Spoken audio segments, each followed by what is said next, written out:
लगेगी आग तो आएंगे घर कई जद में, यहाँ पे सिर्फ हमारा ही मकान थोड़ी है। नमस्कार, आदाब, मैं उमैर आज़मी स्वागत करता हूँ आप सभी दर्शकों का। इस वक्त हम पहुँच चुके हैं उत्तर प्रदेश की राजधानी लखनऊ में।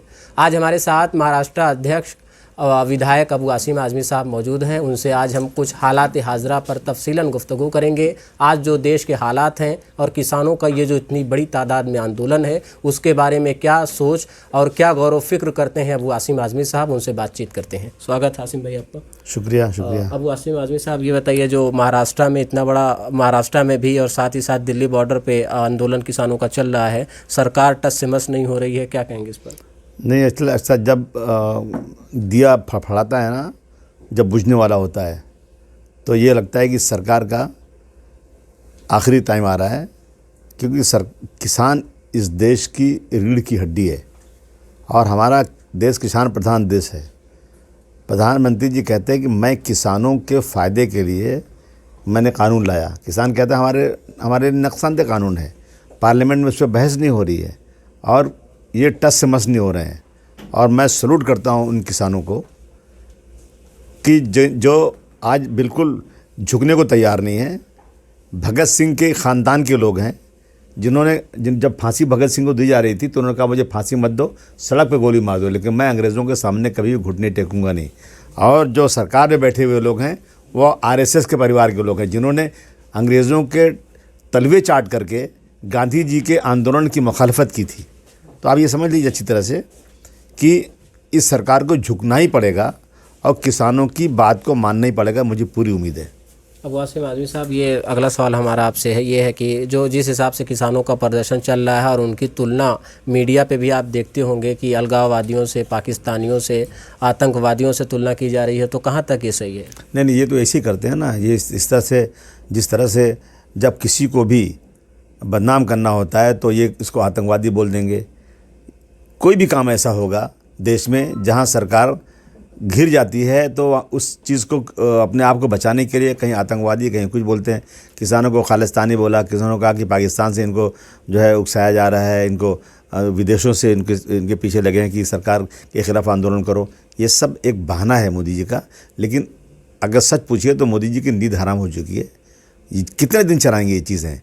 किसान इनके गले की हड्डी बन चुका है और मोदी जी अब मुझे नहीं लगता कि इनकी हिम्मत पड़ेगी कि रिजर्वेशन को ख़त्म करो या इस देश के संविधान को में कुछ जो है बदलाव करो। अब इनकी हिम्मत नहीं बढ़ेगी। किसानों ने इनको बता दिया है कि आंदोलन किसको कहते हैं। अबू आसिम आज़मी जी, अगला सवाल हमारा ये आपसे है कि किसानों का आंदोलन और सरकार, योगी सरकार जो सूबे की है, वो लगातार लोगों को आश्वस्त कर रही है कि क्राइम कम हो रहे हैं, लेकिन हाल ही में आजमगढ़ के जो एक वाक़या पेश आया था, अजीत सिंह को गोली मार के हत्या कर दी गई थी, तो क्या लगता है जब प्रदेश की ये हालत है राजधानी की, तो पूरे प्रदेश की क्या होगी? नहीं, पुलिस की गुंडागर्दी चल रही है यहाँ पर। अभी देखिए जौनपुर के अंदर एक लड़के को मार दिया, पुलिस ने मार दिया, लड़का मर गया। रोज़ाना कहीं किसी गर्दन काट के फेंक दी जा रही है, किसी कुछ किया जा रहा है। यानी आज पूरे मुल्क में अगर यूपी का जायज़ा लिया जाए क्राइम का, तो जो क्राइम का रेट है सबसे ज़्यादा यूपी में है।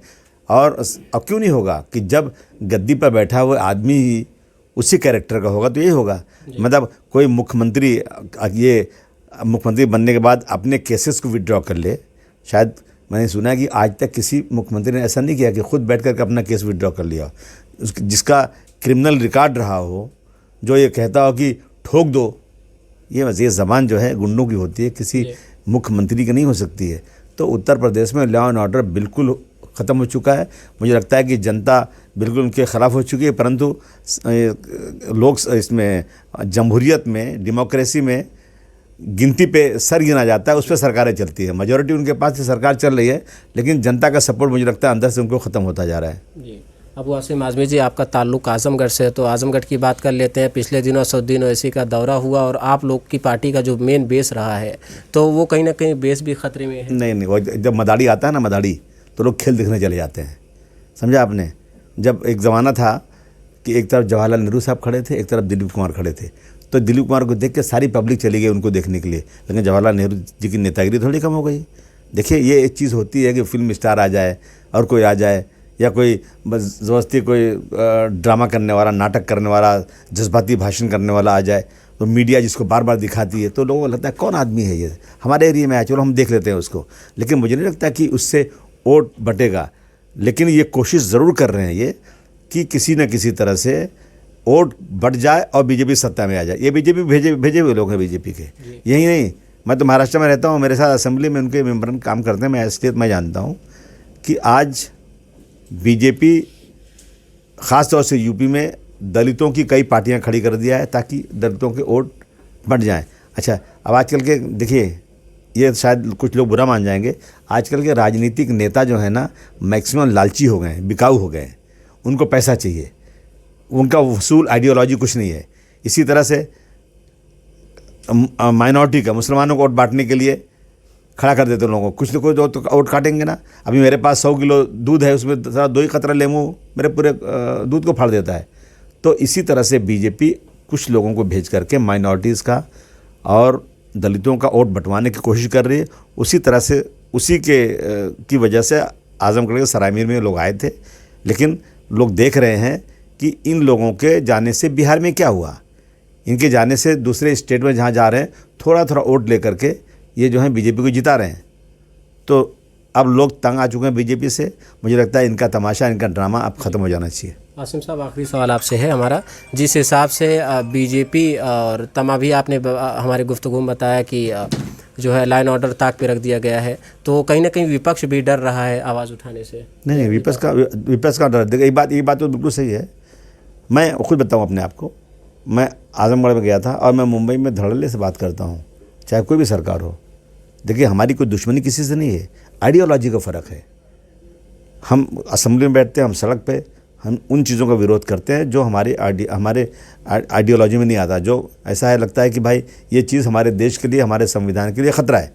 लेकिन अब देख रहा हूँ जब से मोदी जी की सरकार आई है, ये इतनी छोटी जहनीत के लोग हैं। ये किसी को भी, अगर किसी ने सरकार के ख़िलाफ़ बोला तो कहते हैं वतन के ख़िलाफ़ बोला। तो ये वतन के ख़िलाफ़ नहीं, सरकार तो आती जाती रहेगी, वतन तो वही रहेगा। तो और अपोजिशन बनाया जाता है हाउस में इसीलिए कि अपोजिशन बिल्कुल निगाह रखे सरकार के ऊपर और सरकार की गलत नीतियों के ऊपर आवाज़ उठाए। तो आज मेरे ऐसा आदमी भी थोड़ा डर रहा है। मैं आजमगढ़ में मैंने एक बयान दे दिया आजमगढ़ का नाम बदली करने के ऊपर से, तो वहाँ के थानेदार ने मेरे ऊपर एक केस फाइल कर दिया। अरे केस हो ही नहीं सकता उस पर, फाइल कर दिया, ठीक है आप जाइए कोर्ट में, बाद में आप केस आपका जो खारिज हो जाएगा, लेकिन भागदौड़ तो शुरू हो जाएगी। तो इस तरह से आज कितने लोग जो आवाज़ उठाते हैं। अभी देखिए इंदौर में एक आदमी था, एक अपना देखिए नाम मुझे अभी याद नहीं आ रहा है, वहाँ उसको गिरफ्तार किया सुप्रीम कोर्ट में जाकर के। उसको सरकार को बहुत ज़्यादा फटकार मिली कि आप अरेस्ट नहीं कर सकते, अरेस्ट कैसे किया आपने इससे।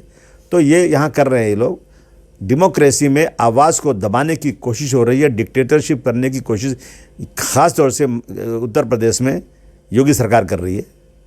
इसलिए हम सबको देश की डेमोक्रेसी को बचाने के लिए, जमहूरियत को बचाने के लिए हम सबको एक होकर के बीजेपी को, आरएसएस की सोच वालों को यहाँ से गद्दी से उखाड़ के फेंकना ही पड़ेगा। जी, बहुत बहुत शुक्रिया। अबू आसिम आज़मी साहब हमारे साथ जुड़े हुए थे। ख़ास और तफसीलन गुफ्तगू अबू आसिम आज़मी जी से हमारी हो रही थी। उन्होंने अपने गुफ्तगू में बताया कि जिस हिसाब से पूरे प्रदेश और देश के हालात हैं वो चिंताजनक है, और जो कॉन्स्टिट्यूशन और डेमोक्रेसी का जो हमारा स्ट्रक्चर है, कहीं ना कहीं सरकार और हुकूमत में बैठे लोग उस पर अपना अहंकार का बुलडोज़र चलाना चाह रहे हैं। हम सबको एक साथ आकर के इस देश और इस देश के कॉन्स्टिट्यूशन और डेमोक्रेसी को बचाना होगा।